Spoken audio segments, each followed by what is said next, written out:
Hello, everyone. Welcome to the Criterion Connection. I'm Wade, And I'm Joe. and we're here to do a Wes Anderson film. We are running out of Wes Anderson films. We decided to do Darjeeling Limited. I keep saying Darjeeling Unlimited. It's Darjeeling Limited, 2007. Wes Anderson, starring Owen Wilson, Jason Schwartzman, and Adrian Brody. hmm Also cameos of Bill Murray and Natalie Portman. Whatever. But yeah, it's basically about these three brothers: Peter, Francis, and Jack. hmm And they're brothers. It's basically three brothers on a journey of enlightenment, but they find a way to move on, and also a little bit of a confrontation in their lives with their mother and stuff like that. hmm Um, and they're on a train called the Darjeeling Limited, and they're India. Well, for a good bit of time, they're on the Darjeeling Limited. Yes, They also end up on, something the I, th- Bengal. I think it's the Bengal Express, Yeah. something of that sort. Yeah, but like it's basically Darjeeling Limited is the train. hmm They get off the train, they go to like various areas in India and stuff like that. It's supposed to be a spiritual journey. Yes, kind of. Well, did you read the itinerary? Made by I was it Brendan? Well, You're, did we're you make? not, you're never gonna see Brandon ever, and then you see him within like 20 minutes. Yeah. Um, it's I'd say a very different Wes Anderson film. hmm I will say I appreciate the Wes Anderson has that trope of the color palette. hmm I think the color palette in this feels very not artificial.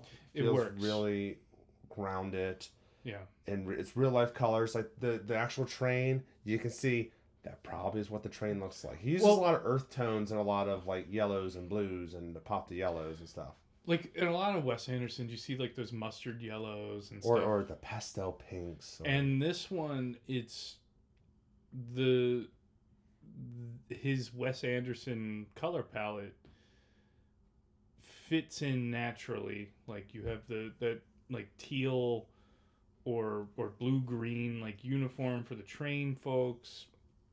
You have kind of your yellows and oranges that show up here and there. they use the culture, the usual color palette of the culture hmm as a way to accentuate his color palette and Yeah. set design. Um, this was pretty like when we talk. So for those either newer to the channel, haven't seen some of our other reviews, there's two directors we have scales for. We have David Lynch scale Yes. of how Lynch is he. How Lynchian. Yeah. And then we have the Wes Anderson scale. Yeah. And this is on the bottom end of the Wes Anderson. I was so surprised. It's very not Wes Anderson a little bit. It has the moment has a touch. they don't feel forced. It's very much more like Bottle Rocket, Yes. which is what we always like. We gravitate, I think, to Bottle Rocket. Yeah. We enjoyed Moonrise Kingdom. We Life enjoyed, Aquatic was fine. and we enjoyed Grand Budapest Hotel. But like, this is kind of more on that subdued version of Yeah. Wes Anderson, where characters are quirky, but they work in this story. Yeah. The color palette is accentuated by the setting and the way things are. Like, it makes The sense. humor is earned at the end with Yeah. like when Jack reads the story with the characters, stuff like that. Great punchline on that. Yeah. The Owen Wilson character, Francis, Mm-hmm. they're all brothers and they all have different distinct personalities to Mhm. them. Peter is very kind of like anxiety, stress. He's about to have a kid, and he's holding on to his dad's possessions as a running gag of like, "Are you using dad's razor?" Or Are you he's doing stealing. Yeah, he takes stuff, but he also, like, it's so clear that Owen Wilson, who plays Francis, is the oldest brother. He's a little Peter controlling. Peter is the middle brother. He's the link between them, and Jack is the baby brother. Yeah, And little Jack. it's so obvious, and it's never said in the entire movie, but it's so well done. Yeah, they never say who's. It's a good point. They don't say who is older and whatever. You just pick it up. Francis is like just in charge of stuff, and it gets to the point where they're tired of like him bossing them Mm-hmm. around. Mm-hmm. There's one scene that I thought was particularly funny is when they finally start brawling on the train, and it involves the pepper spray gun. Oh, the I maced Uh, them. yeah, it's just it's a fun little fight. Mm-hmm. But it does have like some realism to it, where it's like like some real things, like the reason why Owen Wilson's character is in the bandages. Yep. It's like, oh, he just got in a motorcycle accident. Oh, it turns out there's more to that Everybody, emotionally than anything else. yeah, everybody has more to them. They're relatively estranged in the beginning, Yeah. and to kind of set up the premise, these three brothers who had grown up together and grown apart and become estranged are reunited because of the death of their father. They last saw each other at the funeral, Which was like a year, I think. and they made a promise to go on this journey in effort of, like, I think it was one of the wishes of their father that they all go on this spiritual journey. Turns out there was another pretense that was snuck in, um, which involves another character that comes along later. But it's, I don't know, this story, it's so nuanced and so, it has quirks and humor in the right spots. It has heart, and there's a lot of chemistry between the Those characters. three are very good together. And it's like everybody's, Jason Schwartzman is subdued, unlike like you see like Rushmore, yeah, where he's like so like it's over the top. so for Jason Schwartzman. This one's like he's calm. He's more of like he's not calm, but he's more subdued. He he has a thing for stewardesses. And Adrian Brody has a great performance. Owen Wilson Mm-hmm. is great, of course. Wow, he's great in it. Luke Wilson was not in this. No, he wasn't. Bill Murray plays a cameo. He's not really a prominent role. He in shows the up movie. twice. And there's a great the second time it shows up. I love the sequence of like when it's treated like the camera's moving and it's treated like every single character is like in a train car. Mm-hmm. And it just shows Yeah. everyone, and it has like Natalie Portman for some reason, but then it shows Bill Murray and whatever. It's so you They have show what's I think her name was Rita or Alice. I think it was whoever Peter's pregnant wife is. Alice. Alice. Rita was the train.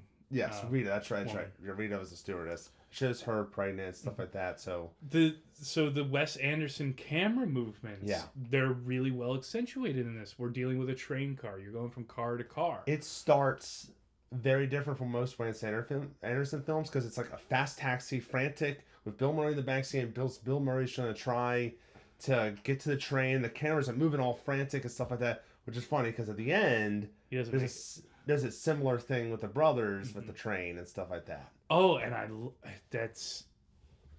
it's on the nose, but it's so perfect. Like throwing the luggage. Yeah, it's the baggage. The baggage. The baggage. That is literally has their dad's initials on it. Yeah. Yeah, it's very on the nose, which I think a lot of people kind of complain about. I think it works. It works, I yeah. think it works. They spend so long in this movie not being on the nose about everything, except for like those little times where the quirks come out. But they spend so much time kind of being subdued and really subtle with a lot of stuff. I think they earn that piece of both. It's not like it's completely like unnecessary. Like it makes sense in the story part of it, but it is also a very on the nose symbolism of what's going on. Yeah. Because they have all these underlying resentments for each other. They have these underlying resentments for their parents. And it's that final moment of them kind of throwing it all away, making it to the train. And then another great piece of symbolism was with the passports. And it's just, there's so much that I think is earned. I think this might have overtaken Bottle Rocket as my favorite Wes Anderson movie. And I'll go so far as to say I really like this movie. Also, great soundtrack. Very good soundtrack. They throw a lot of kinks in there, but also what I like about it is they throw like American style like stuff like the Kinks and Rolling Mm-hmm. Stones, stuff like that. But then I'll throw, I wrote it down. They have like kind of like the Indian, Django Reinhardt, I think it's referenced at one it's point. yeah, Indian Bengali kind of like atmosphere kind of Mm-hmm. score by, I wrote it down here, Satyajit Ray. Oh, another Criterion guy. Yes, Yeah, yes. I didn't realize that. Yeah, so he helped with the score and stuff like that. So it feels very, it just feels right. For some reason, apparently, as I looked up the like, sometimes since we've seen a lot of Wes Anderson films, like what does this rank on Wes Anderson's scale, like of people ranking films, his films? This is at the bottom. It's like near the bottom. This is Also, wild. Bottle Rocket's near the bottom too. I guess people really love kind of Wes Anderson, That quirkiness. the full Wes Anderson vibe, and I get it. Like he's very stylistic, but for me, They say a lot of like the characters are unlikable. They say there's a lot of like so. it's very like not good for like not good portraying of the Indian culture or whatever. It's very okay. Western, That's very fair. but it's also an American movie. I think that's fair. I think that's a Yeah. fair criticism. Yeah, it but is. for the characters to be unlikable, I think they're all very endearing. Yeah, They're not perfect, that's the point. but they understand the point of the movie is they understand they've made mistakes and they're trying to move past them. They're not all going to be like Moonrise Kingdom, where those Yeah. characters are like. They're not going to be like Luke Wilson and Royal Tenenbaums. Like he was like likable in that. He was also very likable in Bottle Rocket, Which is funny. when you deal with like all the other crazy characters in Bottle Rocket. This is funny because I think you guys, you and Scott did Royal Tenenbaums. I think I avoided it because I absolutely don't like that movie, and I think all of those characters are unlikable except kind of for Luke Wilson. I just can't. I can't like these characters are perfect in my mind. Yes. They're perfect, and I think this is the best Wes Anderson movie I've seen. Oh. Okay. And I'm a huge Bottle Rocket stan. I've always been a Bottle Rocket guy. That was the one that kind of was like, you know what? I'll check out Wes Anderson. And then I see Royal Tenenbaums, and I go, you know what? Maybe I won't.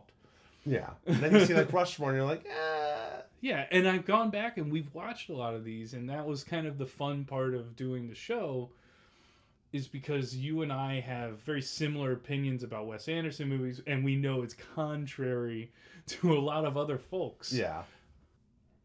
This is one of those times, like with this and like Bottle Rocket, and like there's moments in Grand Budapest Hotel, moments in Moonrise Kingdom where I'm like, I get it. I get why this is one of the kind of lauded filmmakers. I mean, I feel like he still gets put on this pedestal, especially from like younger cinephiles. They're kind of always looking up to him. They're idolizing him, and it's all this stylistic kind of And the funny thing expression. is, I like him as a filmmaker when he does Darjeeling Limited, or like he'll say like, I haven't seen Isle of Dogs, but I respect the idea. Like, let's just do stop motion, whatever. Yeah. Like I respect what he does. He takes chances. I Mhm. feel like I've not seen Asteroid City or French Dispatch, but from what I've seen, it's like he's kind of leaning on the safe department a little bit, leaving on to his quirks.